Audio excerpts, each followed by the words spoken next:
واحد. لو ناوي تعالى عند الغاوي. انا النهارده هقول لك على حاجه حلوه وبسيطه عشان ما حدش يضحك عليك. ان انا شفت بعنايه في السوق في ناس بيضحك عليها وبيصعب عليا اقسم بالله. الفرق بين الاسترالي الكبير والاسترالي الصغير بكل بساطه. جرب عليك يا باشا في النور. بص معايا يا باشا، ده فرق تمام صغير. هتعرف منين ان هو صغير؟ بص العين سودا كلها، جرب كده على العين كلها. بص العين يا باشا سودا خالص، سودا خالص. ده لسه عيل صغير.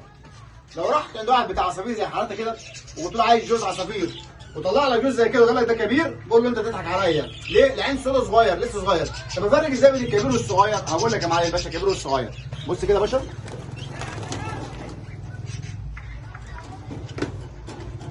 وده ذكر كبير. بص الذكر الكبير يا باشا، بص العين، شايف البياض؟ شايف بياض العين؟ في بياض حوالين العين. بص ده من ده، بص كده اهو حاططهم جنب بعضيهم. بص العين عامله ازاي؟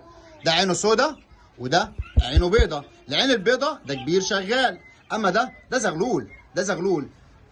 يا غاوي اللي بتبيع عصافير وبتضحك على الناس وتقول له ده كبير شغال، اتقي الله.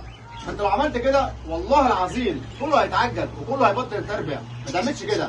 يا صديقي اللي بتتفرج عليا، يا اخويا اللي انت عارفني وبتسمعني، عشان تشتري عصافير انا بقول لك اهو، ده الصغير ابو عين سودا وده الكبير اللي فيه حلقه بيضاء حوالين السواد.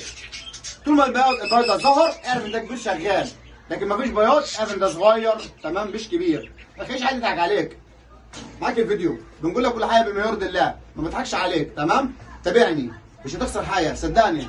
هتبقى غاوي وتعرف يعني ايه غيه وتعرف تربي.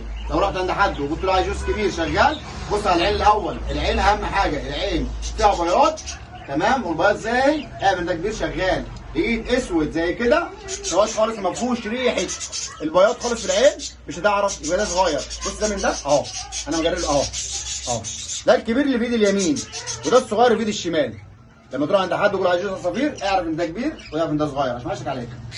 لو عجبك الفيديو اعمل لي لايك تمام، وشجعني بكومنت حلو كده، مستني منك رايك. سلام عليكم.